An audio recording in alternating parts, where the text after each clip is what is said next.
ወይ ስደት ምን ይዤ ልግባም አለበት እንግዲህ ይሁ ዱቲ። አሰላሙ አለይኩም ወራህመቱላሂ ወበረካቱ። ውድ ዩቲዩብ ቻናል ቤተሰቦች እንዴት ናችሁ አላችሁ? እኔ አላሁ አልሐምዱሊላህ ደህና ነኝ። እና ምን ይዤ ልግባ ግልጽ ነው፣ የሁላችንም ቤት ያለ ነው። ሁላችንም የሚዲያን ቅመሞች ያለ ነው፣ ግልጽ ነው። የምር ወላሂ ነው የምላችሁ። እና ያን ነገር እንዳይደርስብን ጥንቃቄ ማድረግ ማነው ያለብን? እኛው እራሳችን ጥንቃቄ ማድረግ ያለብን። ያጋጠመኝ ግጥመት ስለሆነ እኔ ላይ የደረሰው ማለት ነው።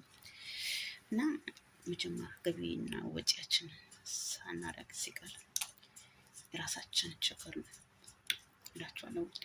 እና ያን ነገር እንዳይደረግብን መጀመሪያ ገቢና ወጪያችን ጥንቃቄ ማድረግ፣ የሰዎች የምንረዳውን ያክል በስነ ስርዓት መርዳት፣ የራሳችንን ሴቭ የምናደርገው በስነ ስርዓት የኛ ሴቭ ማድረግ። ለምን ያን ያክል 2 ዓመት የነግደው የምናቀመች እንደሆነ ታውቃላችሁ ወንዶች። 2 ዓመት ኮንትራት በሚያልቅበት ሰዓት ነው የምናስታውሰው። ግልጽ ነው የምር። እና ያን እንዳይደርስብን ያን ችግር ደግሞ ያን ተጽዕኖ እኛ ላይ እንዳይደርስብን ጥንቃቄ ማድረግ ያለብን ማነው? እኛው ራሳችን ነው። ያን ካላደረግነው በጣም ከባድ ነው ይለኛል ማለት ነው። በተለይ የመዳን ቅመሞች በጣም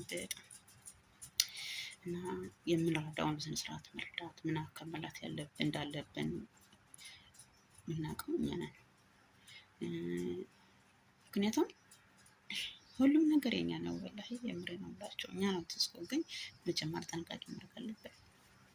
ምንድነው ጥንቃቄ ውስጥ ካላችሁኝ ማለት ነው፣ ገቢና ወጪያችንን ቀደም ብለን ማወቅ፣ ምን ያክል የምናስቀምጥ ነው የኛ የሚሆነን፣ ምን ያክል ብንረዳ ነው ቤተሰቦቻችን መድረስ አለብን የሚለውን መጀመሪያ አንደርሰን ማድረግ አለብን ባቸው። ያንን ነገር ካደረግነው ሰዓት ደግሞ ያቆም አይጠብቅም፣ ይሄዳል። ሰዓቱ ይደርሳል። ዛሬ ሰዓት ደግሞ አንድ 2 ዓመት 2 ሳምንት ሆነዋል። ያን እንዳይደርስብን ደግሞ ጥንቃቄ ማድረግ ያለብን እኛው ራሳችን ነው፣ ማንም ሰው አይደለም። ምን ይዤ መጨረሻ ላይ ነው ይሄ ነው ምን ይዤ ልግባ የሚለው የሚመጣብን መጨረሻ መጀመሪያ አናውቀውም። ስንሰጠን በቃ የሚባክነው የሚወጣውን ገቢና ወጪያችን አናውቅም። ብዙዎቻችን ነው የማናውቀው። የልጆቻችን የምንረዳው የልጆቻችን ይሄን ያክል ማለት አለብን፣ የራሴን ይሄን ያክል ማስቀመጥ አለብን ብሎ የመወሰን እንትኑ የኛ ሁሉ ነገር ማለት ነው። ምክንያቱም እዚህ ጋር ከኛ ከጎናችን ሆኖ ቆሞ ማንም ይሄን ያክል ቆጥቢ፣ ይሄን ያክል አጥፊ፣ ይሄን ያክል ደግሞ ለኔ ይሄን ያክል ማንም ወይም ለቤተሰቦቼ ብሎ የሚወስንልሽ ማንም ነው።